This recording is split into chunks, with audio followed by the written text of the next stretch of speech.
우리 하나님의 말씀 시편 59편 5절에서 7절까지 있는 말씀 보겠습니다.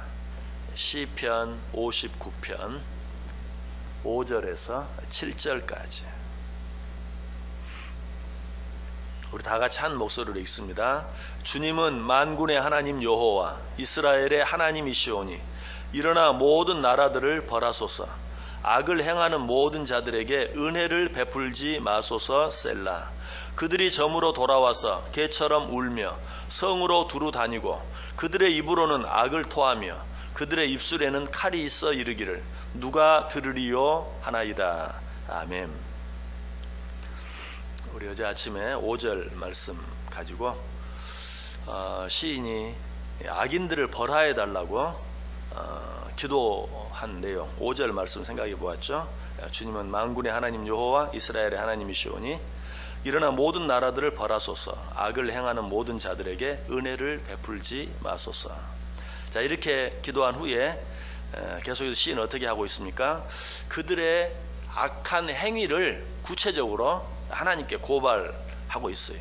그 내용이 6절과 7절에 있죠. 그들이 점으로 돌아와서 개처럼 울며 성으로 두루 다니고 그들의 입으로는 악을 토하며 그들의 입술에는 칼이 있어 이르기를 누가 들으리요 하나이다.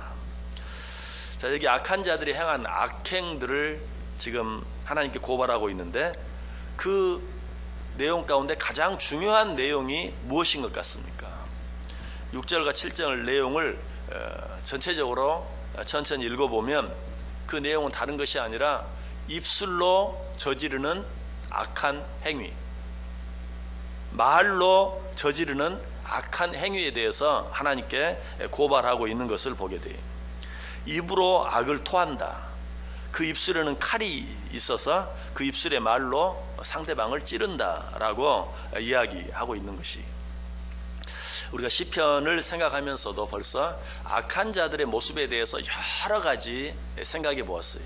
그런데 그 가운데서 가장 많이 반복된 내용이 있다면 바로 말에 관한 것이, 악한 자들의 특징이 여러 가지 있지만 그 특징 가운데 가장 대표적인 한 가지 특징, 가장 중요한 한 가지 특징이 무엇인가? 그것은 입으로, 혀로, 말로 죄를 짓는 것, 입으로, 혀로, 말로 거짓말하는 것, 입으로, 혀로, 말로 상대방을 중상모략하고 비방하고 협박하는 것. 이 악행이야말로 모든 악행 가운데 가장 대표적이고 가장 중요한 것이다 라고 여러 번 이야기하고 있는 것을 보게 돼요. 시편 7절에도 나와요. 그의 입에는 저주와 거짓과 포악이 충만하며 그의 혀 밑에는 잔해와 죄악이 있나이다. 모든 악들은 말로부터 시작돼요. 왜? 말은 인간들이 행하는 모든 행위의 씨앗이 되기 때문에 그래요. 그러므로 우리가 궁극적으로 어떤 죄를 짓지 않기를 원한다면, 궁극적으로 어떤 악을 행치 않기를 원한다면 무엇부터? 말부터 조심해야 돼요. 말은 모든 행동의 씨앗이다. 이 악한 자들은 말로 상대방을 저주하고 악한 자들은 말로 상대방을 아프게 해요. 무엇보다 이 악한 자들의 말 속에는 여러 가지 많은 죄악들이 들어있어요. 우리 사람은 생각만으로도 죄를 지을 수 있어요. 성경은 분명히 이야기하죠. 악한 생각, 그것은 죄이다. 내가 누구를 마음속으로 미워하기만 해도 살인하는 것이다. 우리가 마음속으로 음탕한 생각만 해도 그것은 간음하는 것이다.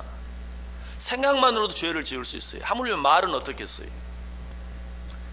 우리는 그저 내가 말이 그렇다는 거지 이런 식으로 넘어가려고 할 때가 많은데, 생각만도 죄가 된다면 그것을 내 입으로 표현하는 것, 내 입으로 말하는 것, 그것은 얼마나 더 큰 죄가 되겠어요.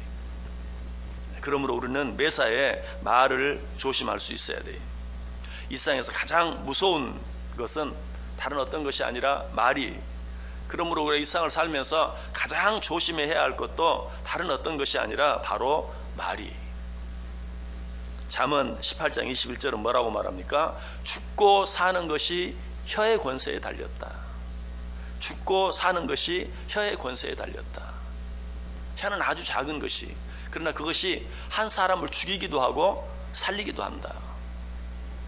실제로 그래서 야고보 기자는 뭐라고 말합니까? 우리 육신의 혀를 무엇에 비유하죠? 큰 배 뒤에 붙어있는 아주 작은 키에 비유하죠. 저 큰 배를 보라.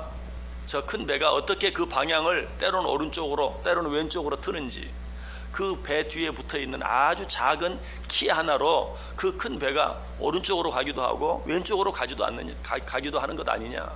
마찬가지다. 네 삶이, 네 행동이 무엇에 의해 조정되느냐? 내 백체 가운데 가장 작은 것 가운데 하나라고 할 수 있는 혀. 세상 사람들 그걸 뭐라고 말하죠? 새치혀라고 말하죠. 새치밖에 되지 않는 그 짧은 혀, 그것으로 네 삶 전체가 움직인다. 그래서 또 야고보 기자는 또 그렇게 말하죠. 혀를, 입을, 말을 작은 불씨로 표현하죠. 보라, 작은 불이 얼마나 큰 나무를, 큰 산을 태우는지. 뿐만 아니라 그 작은 불이 네 인생의 수레바퀴 전체를 태운다. 말은 아무것도 아닌 것 같은데 그 말 한마디가 내 인생의 수레바퀴 전체를 태워버릴 수도 있다라고 말하고 있는 것을 보게 돼요. 혀는 이처럼 무서운 것이. 그래서 시편 52편 2절에서는 내 혀가 심한 악을 꾀하여 날카로운 삭도같이 행한다.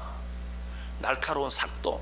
이 삭도라는 말은 그야말로 면도칼같이 날카로운 그런 칼을 말하죠.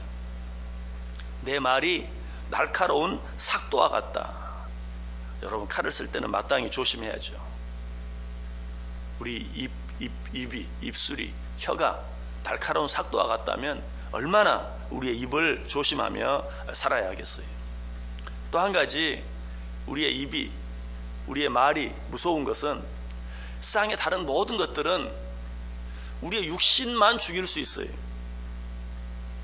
제 아무리 날카로운 칼도 육신의 생명을 죽이는 것 외에 아무것도 할 수 없어요.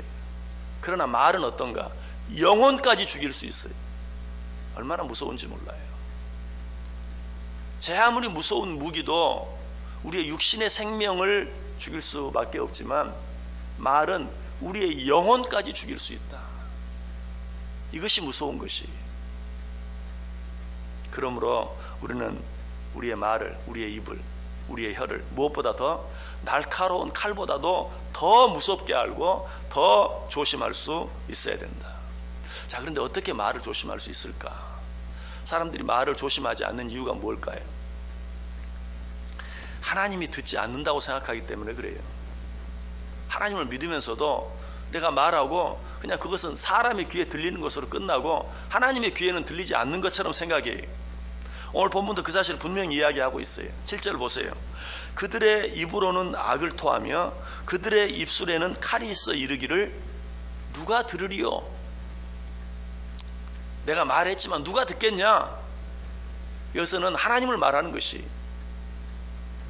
사람들에게 함부로 말하고는 누가 들으리요?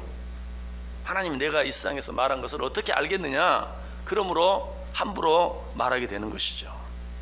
그러나 우리 하나님이 듣지 않으십니까? 아니, 성경은 뭐라고 말해요? 눈을 지으시니가 보지 못하시겠느냐? 귀를 지으시니가 듣지 못하시겠느냐? 우리 하나님은 귀를, 듣는 귀를 만드신 분이, 그 하나님이 어찌 우리의 말을 듣지 못하시겠어요? 우상과 하나님의 가장 큰 차이가 뭡니까? 우상은 귀가 있어도 듣지 못하는 것이 우상이에요. 그러나 우리 하나님은 어때요? 귀를 만드신 분으로서 모든 것을 들으시는 하나님이에요. 세상 사람들도 말을 조심해야 한다 하는 말을 하면서 뭐라고 말하죠? 담벼락에도 귀가 있다. 남말은 새가 듣고 반말은 쥐가 듣는다. 이렇게 말해요. 하물며 천지를 창조하신, 그리고 우리를 창조하신, 우리의 보는 눈과 우리의 듣는 귀를 창조하신 하나님이 듣지 못하시겠어요? 담벼락에도 귀가 있고 남말은 새가 듣고 반말은 쥐가 듣는다 라고 말하면서도 하나님의 귀를 의식하지 않는 자는 그리스도인이라고 말할 수 없어요. 하나님은 모든 것을 들으신다. 그래서 솔로몬은 잠언 5장 2절에서 뭐라고 말합니까? 너는 하나님 앞에서 함부로 입을 열지 말라. 하나님 앞에서 함부로 입을 열지 말라. 하나님이 듣고 계시다고 생각하면 어떻게 함부로 말할 수 있겠어요?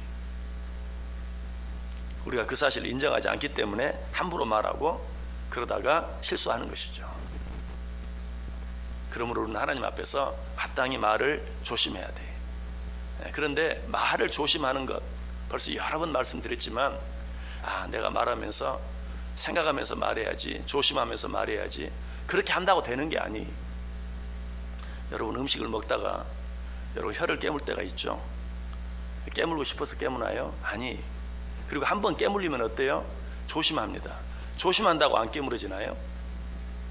조심해도 깨물어요. 말도 마찬가지. 조심해도 잘못 나갈 때가 있어요. 조심하고 또 조심하는데도 내 생각과 달리 말이 나가버리고 말 때가 참 많아요. 그렇다면 말을 조심하는 최선의 방법은 뭘까요? 아까 솔로몬이 너는 하나님 앞에서 함부로 입을 열지 말라라고 말하면서 계속해서 급한 마음으로 말을 내지 말라. 하나님은 하늘에 계시고 너는 땅에 있음이니라. 그런즉 마땅히 말을 적게 할지니라. 말을 조심하는 최선의 방법은 말을 적게 하는 것이. 또 성경 다른 것은 뭐라고 말합니까? 말이 많으면 허물을 면키 어렵다. 아무리 조심해도 말이 많으면 허물을 면키 어렵다. 그러므로 마땅히 말을 적게 할 것이니라 라고 이야기하고 있어요. 여러분 오늘 하루 어떻게 살기를 원하십니까? 마땅히 우리의 모든 것들을 조심해야 돼. 그러나 우리의 모든 것들을 조심하기에 앞서서 가장 먼저 우리의 온 몸을 움직이는, 우리의 온 몸을 이리 가게도 하고 저리 가게도 하고 이것을 하게도 하고 저것을 하게도 하는 큰 배 뒤에 붙어있는 작은 키와 같은 우리의 새치혀, 말을 조심할 때 우리의 모든 행위를 조심할 수 있어요. 다시 한번 기억하시길 바랍니다. 말은 모든 행위의 씨앗이, 그 씨앗을 잘 심어야 돼요. 오늘 하루 우리의 말을, 우리의 혀를, 우리의 입술을 조심함으로 말미암아서 정말 우리의 모든 행동 하나하나가 하나님이 보시기에 부족함이 없는, 사람들 보기에도 덕이 되어지는 복되고 아름다운 삶.